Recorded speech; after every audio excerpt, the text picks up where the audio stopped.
PCM classes के इस YouTube channel पर आपका स्वागत है। चलिए हम लोग पढ़ रहे थे संचार व्यवस्था के बारे में। एक पार्ट हो चुका है, अब अगला पार्ट यहाँ पर हम लोग देख रहे हैं बउआ। और ध्यान दो, इस पार्ट में हम लोग क्या करने वाले हैं। यहाँ पर कुछ चीजें हम लोग पढ़ लिए थे। संचार क्या है, तो आपको बताया था कि सूचनाओं और संदेशों को एक स्थान से दूसरे स्थान तक भेजना है। ट्रांसड्यूसर के बारे में बता दिए थे ना, मॉडुलन, बी मॉडुलन, मॉडलित तरंग, ये सब के बारे में क्लियर हो गया था। अब यहाँ पर हम लोग क्या है, यहाँ पर एक क्वेश्चन है कि मॉडुलन, ये मोस्ट इंपोर्टेंट क्वेश्चन आपके लिए है, इसको आपको ध्यान ही रखना है। मॉडुलन से क्या समझते हैं और यह कितने प्रकार का होता है। अच्छा देखिए, मॉडुलन का आपको डिफिनेशन बता दिए थे, है ना, कि कुछ ऐसी तरंगें होती है जिससे काफी अधिक दूर तक हम भेज नहीं सकते हैं। उसको भेजने के लिए अन्य तरंगों के साथ अध्यारोपण करते हैं, जोड़ते हैं, है ना। तरंगों का अन्य तरंगों के साथ अध्यारोपण करना ही मॉडुलन कहलाता है। ये टोटल चीजें आपको बता दी है पहले, ये क्लियर है। तरंगों का अन्य तरंगों के साथ जोड़ना ही क्या कहलाता है, मॉडुलन कहलाता है। ये चीजें आपको पहले डिस्कस कर दिए थे पीछे वाला वीडियो में। अब यहाँ से आपको पढ़ना है कि मॉडुलन के प्रकार के होता है बुआ। तो मॉडुलन आपका होता है 3 प्रकार के। मॉडुलन कितना प्रकार का होता है, तो मॉडुलन निम्नलिखित 3 प्रकार का होता है। और कौन कौन होता है पहले देख लीजिए, ध्यान दीजिएगा। मॉडुलन 3 प्रकार का आपका होता है। कौन कौन सा होता है 3 प्रकार के, जिस समझिए। सबसे पहला आपका क्या है सर, आयाम मॉडुलन। सबसे पहला क्या रहेगा आपका, आयाम मॉडुलन है, आवृत्ति मॉडुलन है, कला मॉडुलन है। 3 प्रकार का होता है। आयाम मॉडुलन है, आवृत्ति मॉडुलन है, कला मॉडुलन है। देखिए मॉडुलन में होता क्या था, हम लोग अध्यारोपण करवाते हैं। 2 तरंगों का अध्यारोपण, एक ध्वनि तरंग है, एक वाहक तरंग, दोनों अध्यारोपित होता है। किसी अन्य तरंगों के साथ अध्यारोपण करवाए थे, है ना। तो देखिए ये आयाम मॉडुलन में क्या होता है, तो ध्वनि तरंग, वाहक तरंग, जो दोनों का अध्यारोपण करवाते हैं तो उसमें आयाम का अध्यारोपण करवा देंगे। आवृत्ति में दोनों का आवृत्ति का अध्यारोपण होगा। और कला में क्या होता है, कला के मतलब टाइम से रिलेटेड वर्ड है सर, समय से। तो सूचनाओं या संदेशों को एक दूसरे स्थान तक भेजने के लिए यहाँ हम लोग समय अंतराल के रूप में उसको परिवर्तित करते हैं, समय अंतराल के रूप में उसको आगे डिस्कस करते हैं। तो बताइए आयाम मॉडुलन आपका क्या हो जाएगा सर, तो ये कह देंगे यहाँ पर कि वैसा मॉडुलन जिसमें ध्वनि तरंग का जो आयाम है ना, ध्वनि एवं वाहक तरंग दोनों के आयाम का अध्यारोपण कराया जाए। दोनों के आयाम का अध्यारोपण करवाएंगे तो आयाम मॉडुलन। ध्वनि तरंग और वाहक तरंग के आवृत्ति का अगर हम लोग अध्यारोपण करते हैं तो आवृत्ति मॉडुलन आपका हो जाएगा। चलिए मॉडुलन 3 प्रकार के, क्वेश्चन भी आपको एक बार पूछा था कि मॉडुलन कितने प्रकार के होते हैं, तो मॉडुलन 3 प्रकार के, आयाम मॉडुलन, आवृत्ति मॉडुलन, कला मॉडुलन। आयाम मॉडुलन में क्या होगा, तो वैसा मॉडुलन जिसमें ध्वनि एवं वाहक तरंगों के आयाम का अध्यारोपण किया जाए उसे आयाम मॉडुलन कहते हैं। ध्यान रहेगा, वो वैसा मॉडुलन जिसमें ध्वनि एवं वाहक तरंगों के आयाम का अध्यारोपण कराया जाए उसे आयाम मॉडुलन कहते हैं। आवृत्ति मॉडुलन देख लीजिए, तो वैसा मॉडुलन जिसमें ध्वनि एवं वाहक तरंगों के आवृत्ति का अध्यारोपण किया जाए तो उसको आवृत्ति मॉडुलन कहते हैं। और यदि सूचनाओं और संदेशों को एक स्थान से दूसरे स्थान तक ले जाने के लिए समय अंतराल के रूप में उसको परिवर्तित किया जाए, समय अंतराल के रूप में 3 दिन में पहुंचा देंगे, 4 दिन में पहुंचा देंगे, समय दे दिया जाए। तो यदि उसको सूचनाओं और संदेशों को एक स्थान से दूसरे स्थान तक ले जाने के लिए उसको समय अंतराल के रूप में परिवर्तित किया जाए, समय अंतराल के रूप में, तो उसको हम लोग कहते हैं कला मॉडुलन। ये बात आपको ध्यान रखना है। एक वर्ड आता है मोडेन, तो मोडेन क्या होता है, तो मोडेन एक ऐसी युक्ति है, एक ऐसी प्रक्रिया है सर, है ना, जिसमें मॉडुलन और बी मॉडुलन दोनों होता है। मतलब मॉडुलन भी हो जाता है, बी मॉडुलन दोनों होता है। मॉडुलन मतलब है ना, तरंगों का आपस में मिलना, मॉडुलन कहलाएगा। सूचनाओं या संदेशों को एक स्थान से दूसरे स्थान तक ले जाने के लिए ये कहने की कुछ ऐसी तरंगे हैं जिसको आधी दूर तक हम लोग भेज नहीं सकते हैं, नहीं, इसको भेजने के लिए अन्य तरंगों के साथ अध्यारोपण कराया जाता है। तो अन्य तरंगों के साथ अध्यारोपण ही क्या कहलाता है, मॉडुलन कहलाता है। और है ना, वाहक तरंग और जो आपका वाहक तरंग है, ध्वनि तरंग, उसको अलग करने की प्रक्रिया को बी मॉडुलन कहते हैं। तो मॉडुलन 2 शब्द से मिलकर बना है, मॉडुलन एवं बी मॉडुलन, है ना। मॉडुलन एवं बी मॉडुलन 2 से मिलकर बना है। मतलब इसका अर्थ क्या हुआ कि यह एक ऐसी युक्ति है जिसमें मॉडुलन एवं बी मॉडुलन, है ना, ये दोनों की प्रक्रिया एक साथ संपन्न हो जाता है, एक ही साथ होता है। मॉडुलन और बी मॉडुलन दोनों की प्रक्रिया एक साथ हो तो उसको मोडेन कहते हैं। ये ध्यान रखना है, जिससे मॉडुलन भी हो जाए, बी मॉडुलन भी हो जाए, दोनों हो जाए तो उसको मोडेन कहेंगे। ठीक है। अगला क्वेश्चन आपका है संचार चैनल से क्या समझते हैं। ध्यान दीजिए, संचार चैनल से क्या समझते हैं, जो यहाँ पर दिया गया है। तो संचार चैनल से क्या समझते हैं और यह कितने प्रकार का होता है। समझिए, संचार चैनल मतलब क्या होता है, जैसे चैनल कह के मतलब टीवी भी समझिए, संचार चैनल आपका है, मोबाइल इंटरनेट सब क्या है, संचार चैनल है। सूचनाओं या संदेशों को एक स्थान से दूसरे स्थान तक ले जाने के लिए जिस माध्यम का प्रयोग करते हैं, मतलब ये कोई घटना कहीं अगर घटित हो जाता है, जैसे अमेरिका में कोई घटना घटित हो गया, तो आपको कैसे पता चलेगा, किस चैनल से पता चलेगा, तो आपको इंटरनेट से पता चलेगा, टीवी से पता चलेगा, रेडियो से पता चलेगा, तो इन्हीं सब चीज से तो पता चलता है। तो इसी सब चीज को हम लोग संचार चैनल कहते हैं, ध्यान रखना है आपको। मतलब क्या हुआ कि सूचनाओं और संदेशों को एक स्थान से दूसरे स्थान तक ले जाने के लिए जिस माध्यम का प्रयोग किया जाता है, केकरा से एक स्थान से दूसरा स्थान जा रहा है, टीवी से संचार चैनल है, रेडियो से संचार चैनल हो जाएगा, मोबाइल इंटरनेट से संचार चैनल हो जाएगा। तो जिस माध्यम से एक है ना, जिस माध्यम का प्रयोग किया जाता है ना, उसी को हम लोग संचार चैनल कहेंगे, ध्यान रखना है आपको। सूचनाओं एवं संदेशों को एक स्थान से दूसरे स्थान तक ले जाने के लिए जिस माध्यम का प्रयोग किया जाए उसको संचार चैनल कहते हैं। और संचार चैनल दो प्रकार के होता है, एक लाइन संचार चैनल होता है, ध्यान रखिएगा। चलिए, संचार चैनल दो प्रकार का होता है सर, एक लाइन संचार चैनल है, दूसरा अंतरिक्ष संचार चैनल होता है। तो लाइन संचार चैनल में क्या है सर कि सूचनाओं या संदेशों को एक स्थान से दूसरे स्थान तक ले जाने के लिए चालक तार का प्रयोग करेगा। अगर चालक तार का प्रयोग किया जाएगा तो लाइन संचार, लाइन का प्रयोग कर देगा, चालक तार का। तो चालक तार का प्रयोग करेंगे तो लाइन संचार चैनल। और अगर विद्युत चुंबकीय तरंग का प्रयोग करेगा, विद्युत चुंबकीय तरंग का यदि प्रयोग करता, टेलीफोन पहले था आपको पता है, तो टेलीफोन में क्या रहता था, तार लगल रहता था, है ना, बोलते थे तार के सहायता से उसमें जाता था। लेकिन अब मोबाइल में कोई तार है ये नहीं है, फिर भी सूचना या संदेश एक स्थान से दूसरे स्थान तक जा रहा है, तो इसको हम लोग अंतरिक्ष संचार चैनल कहेंगे। तो यदि चालक तार का प्रयोग कर देगा तो लाइन संचार चैनल हो जाएगा, और यदि विद्युत चुंबकीय तरंग का प्रयोग करेगा तो वो अंतरिक्ष संचार चैनल आपका हो जाएगा। क्लियर है? चलिए फिर से इसको रिपीट कर लेते हैं। संचार चैनल क्या है, तो ये कह देंगे सूचनाओं या संदेशों को एक स्थान से दूसरे स्थान तक ले जाने के लिए जिस माध्यम का प्रयोग किया जाए उसको संचार चैनल कह देंगे। एग्जाम्पल में आपको लिख रहेगा टीवी, मोबाइल, ये सब रहेगा। और के प्रकार का होता है, दो प्रकार का होता है। कौन कौन? लाइन संचार चैनल, अंतरिक्ष संचार चैनल। लाइन संचार चैनल में क्या रहेगा, तो वैसा संचार चैनल जिसमें सूचनाओं या संदेशों को एक स्थान से दूसरे स्थान तक ले जाने के लिए चालक तार का प्रयोग किया जाए। तो अगर चालक तार का प्रयोग किया जाए तो लाइन संचार चैनल, उसमें लिख देंगे वैसा संचार चैनल जिसमें सूचनाओं या संदेशों को एक स्थान से दूसरे स्थान तक ले जाने के लिए विद्युत चुंबकीय तरंग का प्रयोग किया जाए, तो हो जाएगा अंतरिक्ष संचार चैनल, जो आपका यहाँ है ना, अंतरिक्ष आउटर स्पेस कम्युनिकेशन चैनल है। तो वैसा संचार चैनल जिसमें सूचनाओं एवं संदेशों को एक स्थान से दूसरे स्थान तक ले जाने के लिए विद्युत चुंबकीय तरंग का प्रयोग किया जाए उसे अंतरिक्ष संचार चैनल कहते हैं। यदि आपको फास्ट लग रहा है वीडियो तो क्या किया, थोड़ा सा स्लो करके इसको आराम से देख सकते हैं। चलिए अगला क्या है, भू स्थिर उपग्रह से क्या समझ, इसका क्या समझते हैं, इसका उपयोग बताना है। तो समझ लीजिए भू स्थिर उपग्रह क्या होता है। जैसे मान लीजिए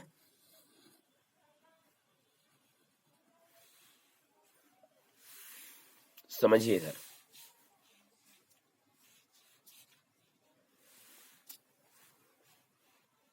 यहां पर है, मान लीजिए कि पृथ्वी आपका है, ठीक है, ये क्या है सर, आपका पृथ्वी हो गया है। क्लियर है?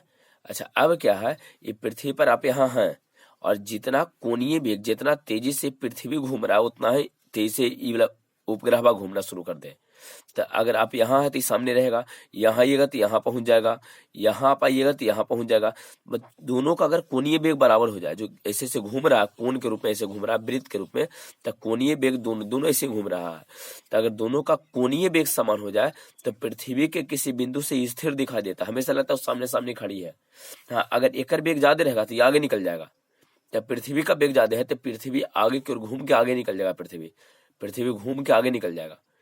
अगर उपग्रह का वेग ज्यादा रहेगा तो यह आगे निकल जाएगा, उपग्रह का वेग कम रहेगा तो उपग्रह धीरे धीरे चलेगा, तब तक हम लोग यहाँ पर आ जाएंगे, तो सामने दिखाई नहीं देगा।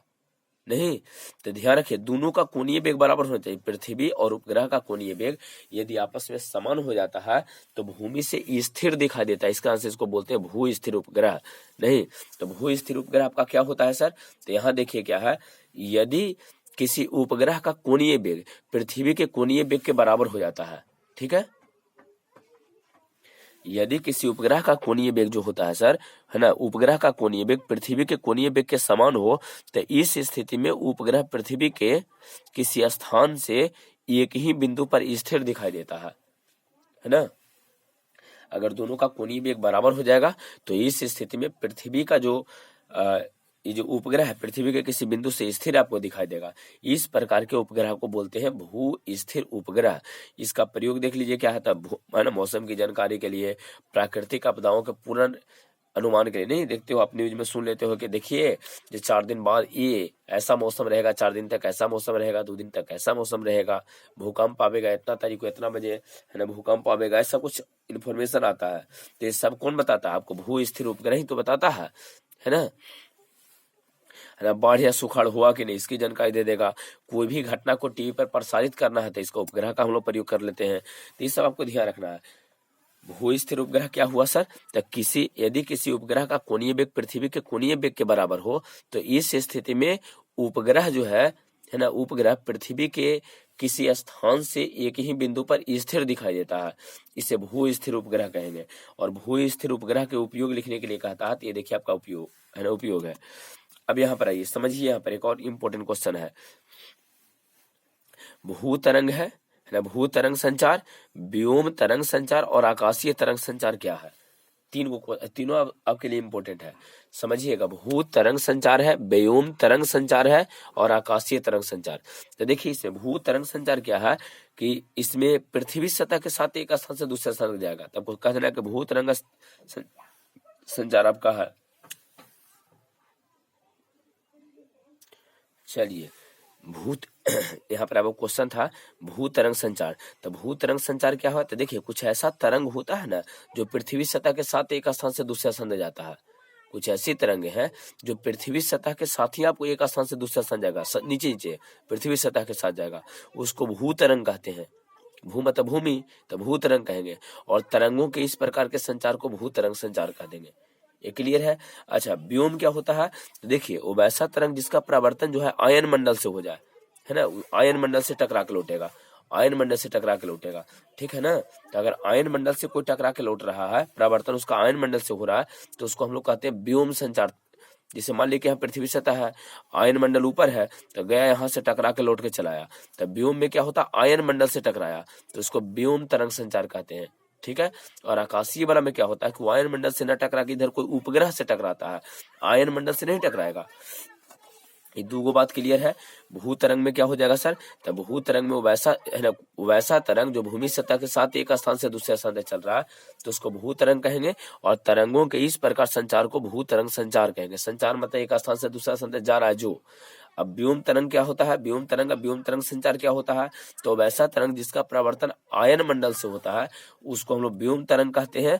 और तरंगों के इस प्रकार के संचार को हम लोग है ना व्योम तरंग संचार कहते हैं, ये ध्यान रखना है। और अगला आपका आकाशीय है। आकाशीय तरंग संचार क्या है? तो कुछ ऐसी तरंगे हैं जिसका परावर्तन आयन मंडल से नहीं होता है। अगर आयन मंडल से हो गया तो उसको व्योम तरंग अभी हम लोग देखे पीछे। लेकिन अगर उसका आयन मंडल से है ना उसका परावर्तन ना होकर किसी उपग्रह से है ना उसका परावर्तन किसी उपग्रह से हो जाए, तो उपग्रह से होता है तो उसको आकाशीय तरंग संचार कहते हैं।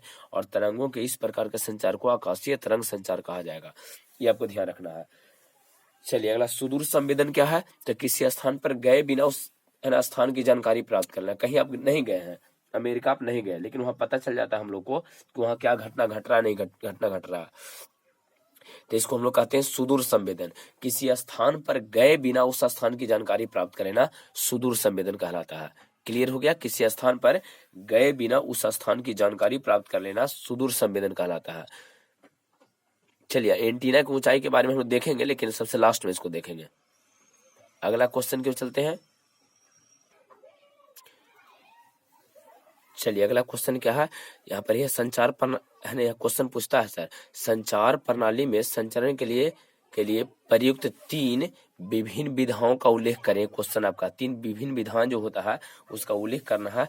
3 विभिन्न विधाओं का उल्लेख करना है। संचार प्रणाली में संचरण के लिए प्रयुक्त 3 गो विधा, 3 गो प्रमुख विधाएं होता है, उसको आपस है ना उसका वर्णन करना और उसका उल्लेख करना है। आपको क्वेश्चन पूछता है तो सबसे पहले सबसे पहला जो इसका होता है सर, है ना, संचार प्रणाली के संचालन के लिए 3 गो प्रमुख विधा कौन कौन है, तो सबसे उसमें यहाँ पर ये लिखे हैं कि 3 गो जो विधा है वो निम्नलिखित, तो उस तरह से आप लिख दीजिएगा पहले कि 3 गो इसका जो विधा होता है संचार प्रणाली में संचालन के लिए 3 विधाएं निम्नलिखित है, जिसमें सबसे पहला आपका क्या होता है, ट्रांसमीटर होता है, प्रेषित्र होता है, ट्रांसमीटर प्रेषित्र। तो ट्रांसमीटर जो होता है सर, प्रेषित्र मतलब क्या है, तो यह एक ऐसा उपकरण होता है जिसकी सहायता से संदेशों को अलग अलग आवृत्ति पर ब्रह्मांड में हम लोग छोड़ देते हैं, अलग अलग आवृत्ति पर। कोई चीजें हम लोग बोलते हैं, मोबाइल से कोई चीज बोले ना, तो क्या हुआ, उसको ब्रह्मांड में लेके चला जाता है ना, विद्युत चुम्बकीय तरंग के सहायता से चूंकि जाता है तो ऊपर चला गया, है ना, तो ये ध्यान रखना है आपको। और उसके बाद ये टकराएगा, टकराने के बाद यह लौटेगा, फिर आपको उचित कोड पर जाके आपको व्यक्ति को सुना, उचित कोड मतलब जो मोबाइल नंबर पर आप बोले ना, वही कोड उसको बोल रहे हैं हम, तो जो उचित कोड पर उसको पहुंचा देता है, फिर बाद में उसको उचित कोड पर क्या करेगा, पहुंचाएगा। तो 3 गो प्रमुख विधा में सबसे पहला क्या है सर, सबसे पहला आपका ट्रांसमीटर होता है, प्रेषित्र होता है। प्रेषित्र में आपको कुछ नहीं लिखना है कि यह एक ऐसा उपकरण है जिसकी सहायता से संदेशों को अलग अलग आवृत्ति पर ब्रह्मांड में छोड़ा जाता है, अलग अलग आवृत्ति पर ब्रह्मांड में उसको क्या करते हैं, छोड़ते हैं। दूसरा, पहला हुआ प्रेषित्र, दूसरा होता है संचार चैनल, और तीसरा होता है रिसीवर होता है। संचार चैनल और कम्युनिकेशन चैनल है, रिसीवर अभिग्राही उसको कहते हैं, अभिग्राही जो रिसीव करता है ना, रिसीवर है ना, जो मोबाइल रिसीव किया, फोन आया तो रिसीव कर लिया, तो वो अभिग्राहित होता है, अभिग्राही होता है। ये बात आपको ध्यान रखनी है, ठीक है। तो 3 गो प्रमुख विधा कौन कौन आपका है, तो 3 गो जो प्रमुख विधा आपका रहेगा सर, ये कौन कौन हुआ, तो सबसे पहली विधा में आपका प्रेषित्र है। यह एक ऐसा उपकरण है जिसकी सहायता से, है ना, संदेशों को अलग अलग आवृत्ति पर ब्रह्मांड में छोड़ दिया जाता है, ध्यान रखना है। दूसरा हो गया संचार चैनल, तो संचार चैनल में आपको पता है कि सूचनाओं या संदेशों को एक स्थान से दूसरे स्थान तक ले जाने के लिए जिस माध्यम का प्रयोग करते हैं उसको संचार चैनल कहते हैं, जो पीछे आपका वर्णन किए थे। सेकंड संचार चैनल है, प्रेषित्र के बाद सेकंड संचार चैनल है, जिसमें ही कहना है कि सूचनाओं एवं संदेशों को एक स्थान से दूसरे स्थान तक ले जाने के लिए जिस माध्यम का प्रयोग किया जाता है उसको संचार चैनल कहते हैं। तो ये पूरा चीजें पहले आपको, है ना, संचार चैनल के बारे में पहले ही बता दिए हैं, वो पीछे वाला याद होगा, ये अपने से लिखा जाएगा। और प्रेषित्र यहाँ पर हो गया कि, है ना, अलग अलग आवृत्ति पर हम लोग ब्रह्मांड में छोड़ते हैं। यह एक ऐसा उपकरण है जिसकी सहायता से क्या करते हैं, तो अपने ध्वनि को अलग अलग आवृत्ति पर या संदेश को, ध्वनि बोलिए, बोल के आप कहिए, किसी को संदेश दीजिए, तो ध्वनि को या संदेश को अलग अलग आवृत्ति पर ब्रह्मांड में छोड़ा जाता है। तो ये हो गया 2 गो। तो सबसे पहले प्रेषित्र आपका हो गया, इसका हिंदी प्रेषित्र है। दूसरा कम्युनिकेशन चैनल मतलब संचार चैनल है। रिसीवर मतलब अभिग्राही, तो रिसीवरवा को जी करता है कि जो ब्रह्मांड में आप छोड़े हैं ना आवृत्ति, है ना, इधर से बोले हैं कुछ, आप हेलो बोले, ये ब्रह्मांड में, है ना, विद्युत चुम्बकीय तरंग की सहायता से ब्रह्मांड में चला गया, और उसको रिसीवर जो है उचित कोड पर, मोबाइल नंबर पर उसको अपने में रिसीव कर लेगा। तो रिसीवर में हम लोग क्या लिखना है, अभिग्राही में क्या, इसका हिंदी अभी अभिग्राही रहेगा। तो यह एक ऐसा भाग है जो ब्रह्मांड में छोड़े गए संदेशों को ग्रहण करता है ना, उसको ग्रहण करेगा और उसको उचित रूप से लोगों के पास पहुंचाएगा। जिस नंबर पर बोलिएगा वही नंबर वह धरेगा आपका, नहीं, तो ध्यान रखिएगा। यह जो है एक ऐसा भाग है जो ब्रह्मांड में छोड़े गए संदेशों को ग्रहण करता है और उसे उचित रूप से लोगों को पास पहुंचा देता है, उचित रूप से उसको, है ना, जिस नंबर पर आप मतलब फोन कीजिएगा वही वाला आपका धरेगा नंबर वा। तो 3 को कौन कौन है समझ में आ गया है, फिर से इसको थोड़ा सा रिपीट करें, थोड़ा ध्यान दीजिएगा। चलिए इसको फिर से रिपीट करते हैं, लेकिन रिपीटेशन थोड़ा सा अलग क्वेश्चन लेके। क्वेश्चन में, है ना, क्वेश्चन आपका इस बार ऐसा है, इसमें भी इस सेम चीज आएगा, देखिएगा कि संचार व्यवस्था जो है ना, या संचार के साधनों का संक्षिप्त वर्णन करने के लिए कहा था। ये भी क्वेश्चन आता है आपको 5 नंबर में। तो इसमें सीधे सीधे संचार के बारे में बता देना कि सूचनाओं या संदेशों को एक स्थान से दूसरे स्थान तक ले जाना संचार कहलाता है। और आज का सूचनाओं या संदेशों को एक स्थान से दूसरे स्थान तक ले जाने के लिए हम टेलीफोन है, टीवी है, मोबाइल है, रेडियो है ना, इंटरनेट, ये सब का प्रयोग करते हैं। तो आदि का प्रयोग सब लिख देना पहले। और संचार के प्रमुख 3 को भाग होता है, 3 विधाएं हैं जो पीछे हम लोग पढ़े हैं। संचार के 3 को प्रमुख भाग होता है। संचार व्यवस्था का वर्णन करना है तो संक्षिप्त में पहले तो कुछ चीज लिख लेंगे हम लोग कि सूचनाओं और संदेशों को एक स्थान से दूसरे स्थान तक ले जाने के लिए जिस माध्यम, है ना, ले जाना ही संचार कहलाता है। और आजकल सूचनाओं या संदेशों को ले जाने के लिए, मैसेज को ले जाने के लिए हम लोग क्या करते हैं, तो टीवी, मोबाइल, इंटरनेट, रेडियो, ये सब का प्रयोग करते हैं। सब लिख देना है इसमें।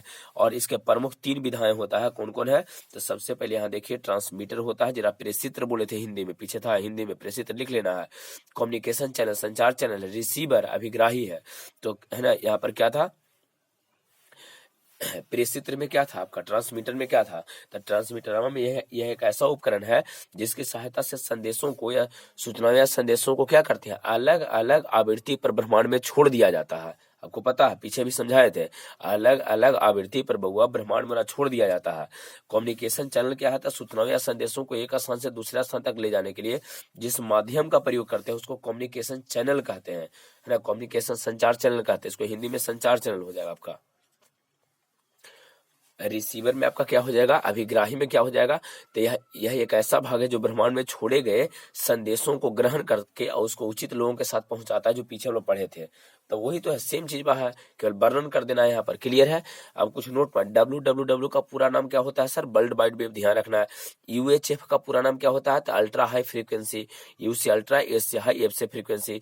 FTP का पूरा नाम क्या था, फाइल ट्रांसफर, है ना, प्रोग्राम होता है, फाइल ट्रांसफर प्रोग्राम। मोबाइल या है ना टेलीफोन को उचित तरीका से यदि चलाना चाहते हैं तो उसके लिए UHF अल्ट्रा हाई फ्रीक्वेंसी का प्रसार 800 से 950, ध्यान रखिएगा, मेगा हर्ज होनी चाहिए। 800 से 950 मेगा हर्ज होनी चाहिए बउआ, 800 से 950 मेगा हर्ज होनी चाहिए, ध्यान रखिएगा, है ना। 800 से 950 MHz मतलब मेगा हर्ज है होता है। तो WWW का पूरा नाम वर्ल्ड वाइड वेब, ध्यान रखिएगा, वर्ल्ड वाइड वेब पूछता है। UHF का पूरा नाम ultra high frequency, ultra high frequency. FTP का पूरा नाम था फाइल ट्रांसफर प्रोग्राम। 2-3 बार आप बोलिएगा, आपको याद हो जाएगा। मोबाइल या टेलीफोन को उचित तरीका से चलाना है तो UHF मतलब अल्ट्रा हाई फ्रीक्वेंसी का मान 800 से 950, है ना, मेगा हर्ज होनी चाहिए। क्लियर हो गया यहाँ तक। चलिए कुछ एक क्वेश्चन यहाँ, फैक्स के नाम आप सुने होंगे, फैक्सिमल टेलीग्राफी होता है या फार अवे जेरोक्स होता है, आपको ध्यान रखना है। ये पूछा भी है एक बार कि फैक्स का पूरा नाम क्या है, तो ये होता है फैक्सिमल टेलीग्राफी या फार अवे जेरोक्स, दूर, है ना, दूर आपको जेरोक्स करके दे देता है, ठीक है ना। तो ये करता क्या है, तो यह है ना, यह एक ऐसा मशीन है जिसकी सहायता से क्या करते हैं, प्रिंटेड पेजबा चाहे इमेज को एक स्थान से दूसरे स्थान तक, फोटो वोटो को भेज देवल जाता है या कोई पेज को। तो आजकल तो व्हाट्सएप जैसा सब सिस्टम आ गया है, इसलिए अभी जो है फैक्सवा जो है खत्म हो गया है बुआ। पहले फैक्स चलता था, फैक्स में क्या होता था, जैसे फोटो कॉपिया वाला मशीन में रहता था ना, वैसी उसमें भी रहता था। तो वो कोची करता था, कोई फोटो वोटो भेजना है ना कहीं, चाहे कोई लिखा हुआ भाग, जैसे इसको लिखा हुआ ये पेज है, तो पेजवा को भेजना है, इस तरह से लिखा हुआ, तो पूरा पेजवा को भेजने के लिए हम लोग फैक्स कर देते थे इसको, है ना। तो उसको बोलते हैं फैक्सिमल टेलीग्राफी, बोलिए फैक्सिमल या फार अवे जेरोक्स। अभी मतलब दूर हो गया है, फार अवे जेरोक्स है, मतलब जेरोक्स करके देता, जेरोक्स मशीन में जैसा रहता था। फार अवे मतलब दूर तक में जेरोक्स करता था, दूर, यहाँ से जेरोक्स करके दूर उसको भेज देता था। लेकिन अब तो व्हाट्सएप है और अलग अलग सा, है ना, मतलब बना हुआ, अब अलग अलग से साइट आ गया, वो सब हम लोग भेज सकते हैं। तो ये क्या कहेंगे, फैक्स का पुराना फैक्सिमल टेलीग्राफी या फार अवे जेरोक्स होता है। यह एक ऐसा मशीन है जिसकी सहायता से प्रिंटेड पेज या इमेज को एक स्थान से दूसरे स्थान तक भेजते हैं, है ना। बैंड की चौड़ाई, अगला क्वेश्चन है, बैंड की चौड़ाई क्या होता है, यहाँ से हम लोग अगले वाले वीडियो में देखेंगे, ठीक है। लाइक कर देना वीडियो को और सब लोग पूरा कीजिए इसको।